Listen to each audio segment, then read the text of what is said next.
Doamnelor și domnilor, bine ați venit!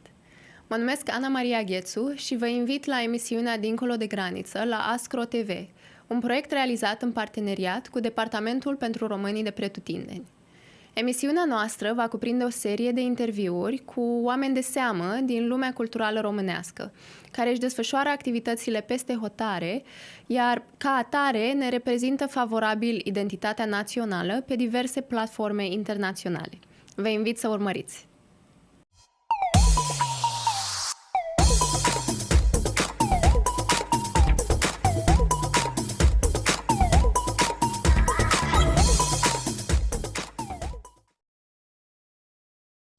Dragi spectatori și telespectatori, din studioul Ascro TV Londra, vă salut cu drag al dumneavoastră George Draban. Bine ați venit la emisiunea Dincolo de Graniță. Invitatul nostru de astăzi este domnul Vasile. Bună ziua și bine ați venit la emisiunea noastră. Bună ziua, mulțumesc de invitație, bine v-am găsit. Domnul Vasile, vă rog să vă prezentați și să ne spuneți câteva cuvinte despre dumneavoastră. Mulțumesc încă o dată pentru invitație. Este o plăcere să vă întâlnesc și să vă revăd după o perioadă de timp de când nu ne-am văzut. Mă numesc Vasile Scutaru, sunt din Republica Moldova. În Anglia, în UK, am venit de 5 ani din 2019. Suntem cu familia, cu soția și 6 copii. Felicitări! Mulțumesc! Mă bucur foarte mult. Aveți o familie frumoasă și tinera generație care va prelua și va urma după dumneavoastră și este viitorul nostru. Da, de fapt tot se face pentru dânsii, toate investițiile și, cum se zice în cercul nostru de prieteni, cele mai bune investiții sunt în copii. După cum ați menționat, veniți din Republica Moldova. Da, da. O țară frumoasă. Desigur, cea mai frumoasă. Oameni frumoși. Da. Sunt patrioții și compatrioții noștri. Da. În același timp, vorbim aceeași limbă. Același neam suntem. Primii ani în copilărie, cum vi s-au părut? Ce amintiri frumoase aveți? Ce să vă spun, copilăria care a fost în timpul Uniunii Sovietice, când eram noi mici, a fost o copilărie frumoasă. A fost o copilărie, mi-aduc aminte, eram atât de liberi și în același timp avem și obligațiuni care erau strict îndeplinite. Bine, obligațiuni copilărești, de a merge la școală, de a face lecțiile, de a fi corect și de a ajuta părinții, desigur. Primii ani de școală i-ați făcut în limba română sau ați avut ca limba română ca a doua limbă? Nu, am făcut-o în limba română, pe atunci se numea limba moldovenească. Da. Și evident parcursul întregului, spunem, până la finalizarea școlii a fost doar limba română. Paralel noi am învățat și limba rusă, care o cunoșteam foarte bine, dar asta era a doua limbă. A doua limbă. Da. Ați terminat în Republica Moldova, ați terminat școala primară, școala secundară. Da, da. Și acolo ați avut colegi. Toți, mare majoritate, ați avut conațional de limba română sau ați avut și alte naționalități? De regulă, școala primară, evident că au fost doar prietenii și moldovenii care sunt de Baștine, din satul unde m-am născut eu. După școala primară am mers la colegiu. În cadrul colegiului, desigur, care a fost în Chișinău, au fost naționalități diferite. Și ruși, și ucraineni, și evrei, și armeni, și mai multe naționalități, care, desigur, discutam și în limba rusă și ne înțelegeam în limba rusă cu dânsii. Având în vedere că erați tineri, copii, frumusețea copilăriei, cum v-ați înțeles cu ceilalți colegi, indiferent că au fost de alte naționalități? Foarte bine. Adică nu consideram că există ceva bariere. Eu consider că fiecare naționalitate are persoane frumoase, inteligente și n-am văzut vreo barieră. Am făcut, suntem și prieteni acum cu unii care menținem relația aceasta de mulți ani și avem o prietenie foarte frumoasă. Aveți și în ziua de astăzi prieteni din copilărie Da, cu care da. țineți legătura? Da, cu siguranță.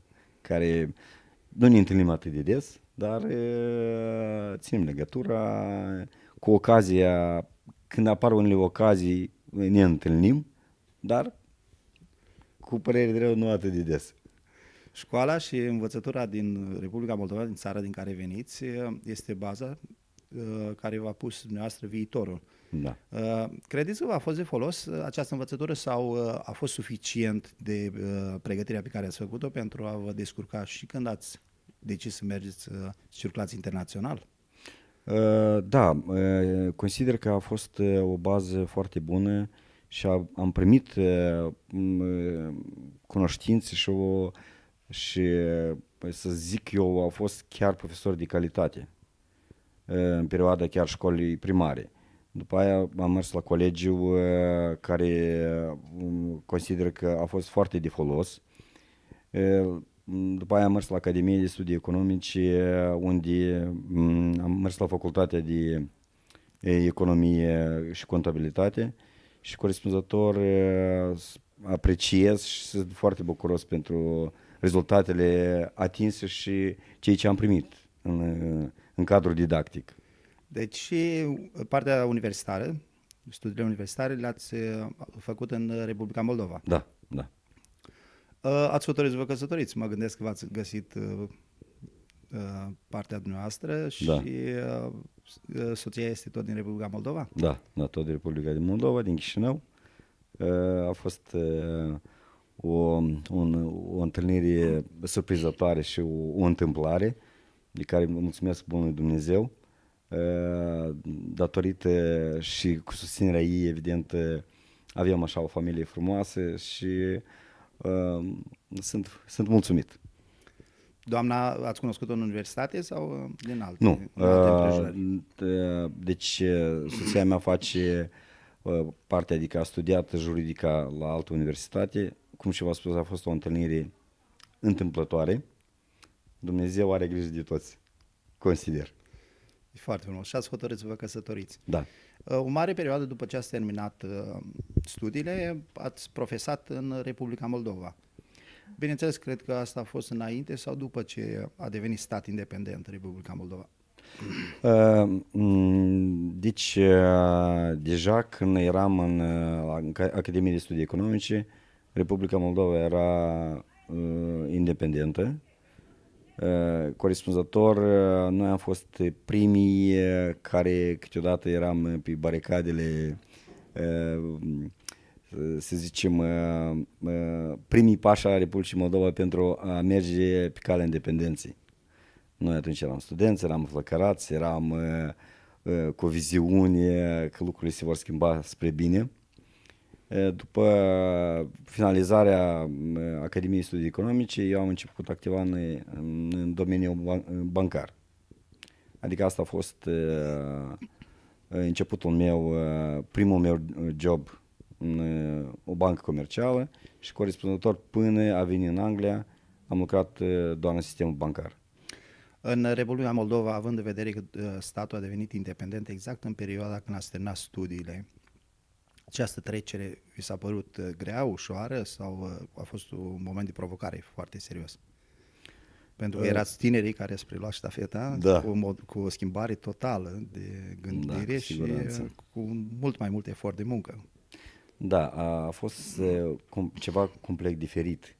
Pentru noi era o provocare, să vă spun, noi eram entuziasmați în perioada aceea. Gândeam că ceva nou pentru noi o să fie ceva cu mari schimbări, cu un viitor frumos. Evident că au fost timpuri de trecere. Pentru multă lume a fost o perioadă foarte grea. Dar eu nu consider că a fost pentru mine o perioadă grea, a fost o perioadă interesantă, o perioadă cu provocări, o perioadă când noi chiar mergeam înainte destul de așa înflăcărați. Frumos, A fost- adică mi-aduc aminte cu emoții pozitive și mi-aduc aminte că au fost lucruri interesante. A fost un moment crucial și foarte serios, Da. în care nu mai vi se spunea ce să faceți, ci a trebuit să luați decizia și să vă propuneți să faceți ceva care asigură viitorul țării, pe care a revenit ca un stat nou, independent. Cu siguranță, adică noi înțelegem că deja totul depinde de noi, tot ce facem și efortul care îl depunem noi, rezultatele, în funcție de efort care o să-l depunem, o să avem acele rezultate în viitor. Și îmi dădeam seama că suntem la un nou început. Republica Moldova era un stat nou care, ca și un tânăr, a făcut multe greșeli și, mă rog, asta a fost. Când ați făcut această trecere și a devenit Republica Moldova independentă, ați văzut un sprijin real din partea României în acea perioadă, chiar și în zilele de astăzi? Da, cu siguranță. Mi-aduc aminte chiar perioada când se organizau cenacluri, când se organizau diferite evenimente. Mi-aduc aminte de poetul Grigore Vieru, care venea cu idei. Noi aspiram și cea mai important, în perioada aceea a fost prima dată când am plecat în România. Pentru mine a fost ceva foarte interesant, găsindu-ne frații noștri cu aceeași limbă, cu aceeași tradiție, și am stabilit foarte multe relații în perioada aceea. S-au deschis hotarele și pentru noi era o provocare nouă. Foarte des mergeam la București, țin minte, mi se pare că în Bârlad prima noastră călătorie a fost. Și chiar și podul de flori, când a fost organizat, era un entuziasm în inimile noastre și rudele care le aveam în Constanța veneau la noi în ospiție, noi mergeam la ei. A fost o perioadă foarte frumoasă și evident că am simțit o susținere. Știți cum, ți-ai găsit un frate de sânge care pentru noi era aproape de suflet, ceva care parcă l-ai pierdut, dar l-ai găsit între timp. A fost o perioadă frumoasă. E un lucru foarte frumos faptul că ați reușit și am reușit împreună, atât România cât și Moldova, să ne regăsim și să avem libertatea de circulație și trecere într-o parte în cealaltă a Prutului. Foarte important. Unde ne-am redescoperit tradițiile, obiceiurile care sunt aceleași. Cu siguranță. Și noi care suntem aceiași, de aceeași limbă. Cu siguranță. Eu întotdeauna zic, noi mâncăm aceeași măligă, cântăm aceleași cântice, avem aceleași tradiții, aceeași limbă, care, cu părere de rău, am fost separați atâția ani. Eu țin minte bunelul meu, cum și v-am spus, aveam rude în Constanța. Și în anii 30 sau 33, nu mai țin minte, au emigrat în partea cealaltă de Prut. Și câteodată îl telefona pe bunelul meu și îi spune: ce mai faci, cum mai trăiești, cum... Și uite, scoatem receptorul afară să aud cum latră câinii din satul meu natal. Ce frumos! Da, erau niște emoții plăcute și zic că, uite, nu pot să dezbin doi frați și să lași o perioadă de timp, atât mult timp să nu se vadă. Asta e cam dur, consider. Da, este greu când un gard desparte aceleași sentimente și aceiași oameni și le interzice de a putea conviețui și a sta împreună cum a fost de generații și de ani de zile. Timpul a trecut, Republica Moldova și-a găsit într-adevăr direcția pozitivă în care s-a dus. Da. Cum vi se pare astăzi Moldova și ce pași importanți credeți că au făcut Republica Moldova? Da. Și care credeți că este viitorul? Este pozitiv? Este o direcție bună? Da, cum și v-am spus inițial, tinerii mai fac greșeli și consider că s-au făcut și în Republica Moldova. Acum consider că suntem pe o cale dreaptă. Sper calea europeană care este alesă acum de Republica Moldova să ajungă la o decizie pozitivă și sunt sigur că în viitor vom uni țara. În sfârșit. E un lucru foarte frumos. Da, vom uni țara și să fim, fiindcă nu Nu consider să avem garduri, să fim dispărțiți, fiindcă avem plăcere când vorbim aceeași limbă, ascultăm aceeași muzică, dansăm aceleași dansuri și avem aceleași rădăcini. După cum ați observat, după aceste mari schimbări istorice, am avut posibilitatea de a avea o liberă circulație. Nu numai de a veni în România, ci și românii de a merge în Republica Moldova, ci cu timpul am dobândit și dreptul de a circula în toată Europa, fără a avea restricții vamale. Da. Cum vi s-a părut acest drept? Este un lucru pozitiv? Este benefic? Cu siguranță. Cu siguranță este un lucru benefic, deoarece este foarte important să vedem cum conviețuiesc, cum trăiesc și cum se dezvoltă alte popoare. În cazul Republicii Moldova și a României, când au căpătat această posibilitate de liberă circulație, eu consider că este o practică de a vedea plusurile și minusurile care le avem noi și să preluăm lucrurile bune de la alte popoare. Și în cazul dat, chiar și am văzut că românii noștri sunt oameni gospodari, sunt oameni care unii merg, au succese foarte bune și întotdeauna au realizat lucruri frumoase. După o anumită perioadă în care dumneavoastră ați profesat în Republica Moldova, timp în care ați avut și familia, v-ați format familia, au apărut copiii, ați luat o decizie puțin diferită față de celelalte, o decizie foarte serioasă, de a locui și de a vă schimba domiciliu în Marea Britanie. Da. Ați venit aici.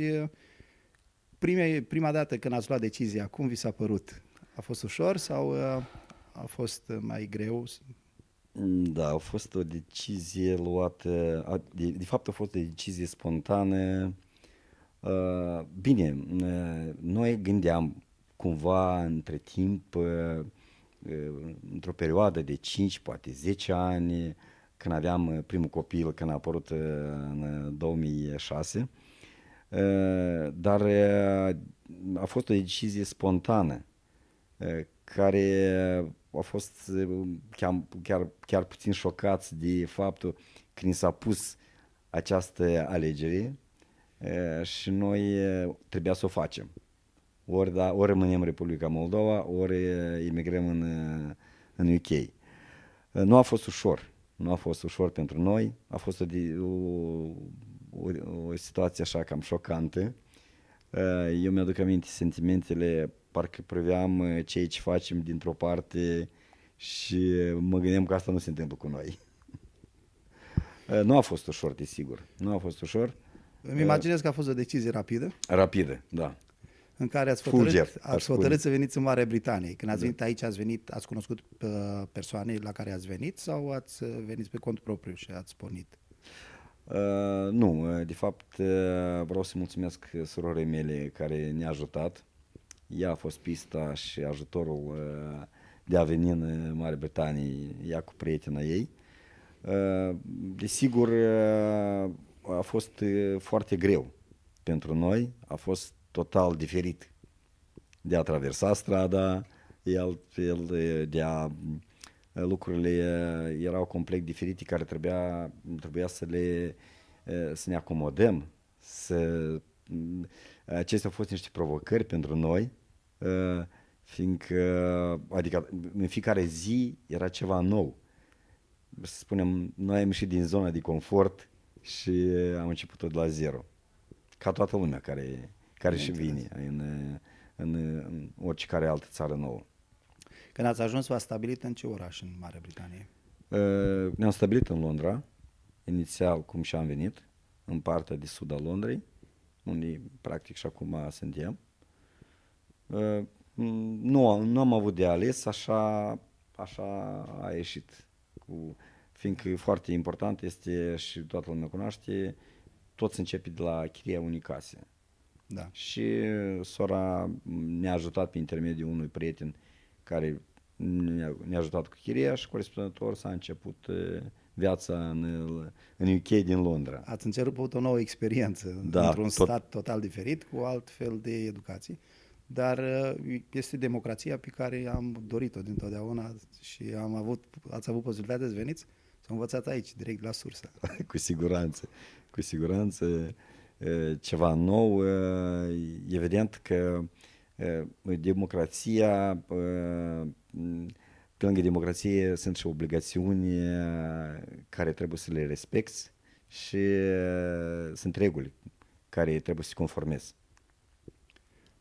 Primul an mă gândesc că a fost un pic mai greu. Nu știu dacă ați avut și bazele limbii engleze, ați venit cu ele sau ați învățat aici limba engleză? Da, noi am studiat engleza pe parcursul câțiva ani în Republica Moldova, chiar și am avut profesori individual ultima perioadă.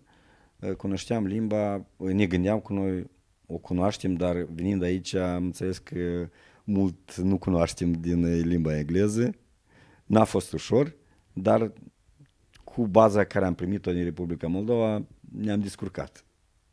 Oraș mare, atât de divers, Da. cu atâtea naționalități, atâtea comunități, atâtea Foarte tradiții mare. și obiceiuri, atâtea limbi Da. diferite. Cum vi s-a părut un oraș atât de mare care are o populație, cred că mai mare decât Republica Moldova? Da, cu siguranță. Cu siguranță. De fapt, în Londra eu n-am fost pentru prima dată. Prima, dacă nu mă înșel, a fost în 2008. Noi am venit la un concert de muzică rock, dacă nu ne aminte, AC/DC. Mai aveam prieteni aici. Nu bănuiam atunci și nici nu-mi doream ca să rămân în UK. După aia am mai avut noi o călătorie în Londra. Pentru mine era puțin cunoscută. Evident că este un oraș, un megapolis cu diferite naționalități, cu diferite culturi. Asta e și interesant. Adică ai posibilitatea de a cunoaște alte viziuni, alte naționalități, alți oameni. Consider asta un lucru pozitiv. A fost un adevărat challenge. Da, cu siguranță. Având o bază în același timp ca educație din Republica Moldova, după cum ați menționat, ați avut și acolo alte naționalități cu care ați avut o viață frumoasă și ați colaborat, dar venind în Londra și văzând așa un oraș cosmopolitan, vi s-a părut mult mai mult decât... Da, dar nu văd o barieră de a stabili unei relații cu alte naționalități. Mie mi se pare ceva interesant. Oamenii sunt frumoși în Londra. Da, desigur. Sunt frumoși, diferiți, sunt destul de buni. Adică, în cazul când nimerești într-o situație dificilă, îți mai dau câte o mână de ajutor. Nu, cel puțin pentru mine, multe cazuri au fost când oamenii au fost foarte receptivi. Cum vi s-au părut englezii? Cei care sunt originari englezii? Da, sunt foarte politicoși, sunt foarte educați, sunt chiar în unele cazuri când copiii nimeresc undeva când nu e supravegherea ta sau undeva a făcut un pas, sunt foarte grijuli din punctul ăsta de vedere a cui copilul și dacă observa că suntem în familie, ne trăgea atenția că, uite, a plecat puțin în stânga sau în dreapta. Destul de prietenoși. Între timp, familia s-a mărit în Marea Britanie și au început școala, cred că, și o altă experiență destul de frumoasă ca părinte. Cum vi s-au părut studiile pe care sunt aici, pe care le fac copiii? Ce să vă spun, inițial, evident copiii erau mai mici, începând școala cu reception, clasa 1, mi s-au părut foarte relaxante. Adică copiii nu sunt stresați, nu sunt puși la unele teme pe acasă încărcate, să fie cumva stresați când au luat unele note care de fapt aici nici nu există. Mi s-a părut destul de relaxant și ok, adică începerea. Între timp, copiii au crescut și avansând la A-level, lucrurile stau mult mai complicat, sunt mult mai serios, necesită o implicație a copiilor totală. Și consider la nivelul acesta studiile sunt mult mai calitative. Deci la experiența pe care o aveți studiind în Republica Moldova, deci n-ar fi cu nimic mai prejos ca educație nici aici, educația pe care o dă tinere generații. Ce să vă spun, nu vreau să zic că în Republica Moldova studiile sunt mai slabe, dar sunt diferite. Sunt diferite ca abordare, ca sistem. Vreau să zic că inițial puțin eram dezamăgit de faptul că nu au teme pentru acasă, nu au evaluarea, gradarea sau notele care ne-am deprins noi de fapt să le avem. Este o concurență în cazul dat. Dar sistemul este pur și simplu diferit. Dar rezultatele sunt tot Da, rezultatele sunt pe măsură, adică dacă copiii se investesc, dacă copiii au dorința de a învăța, consider că rezultatele sunt bune. Dumneavoastră aici sunt sigur că v-ați găsit și v-ați gândit să profesați meseria pe care o aveți sau să continuați cu studiile pe care le-ați avut. Ce lucrați aici în Marea Britanie? Deci, venind în Marea Britanie, eu am prelungit tot în sistemul financiar.